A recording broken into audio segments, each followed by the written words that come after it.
তা আল্লাহ পাক পূরণ করছে আলহামদুলিল্লাহ। আলহামদুলিল্লাহ। আমি চাই যে আমার ছেলে কাউকে যেমন বিপদে না ফেলায়, তাহলে সে আল্লাহর কাছে ভালো পাবে। আল্লাহ পাক মানুষকে দুঃখ দিয়া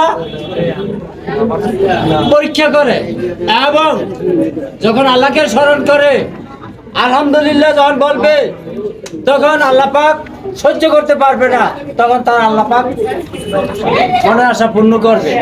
একটু বলে আমি রাখলাম। চাই শুধু তার লেখাপড়া, আর কিছু চাই না। আমি চাইছি সে শুধু লেখাপড়া করছে, আর ইসলামিক মাইন্ডে যেন চলাফেরা করে এবং মানুষকে মুরব্বীকে শ্রদ্ধা, ছোটদেরকে স্নেহ এবং বিপদে যারা পড়ে তাদেরকে যেন সহৃদয়ে সাহায্য করতে পারে।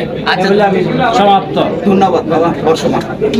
ঠিক আছে, দুজনে সালাম করতে।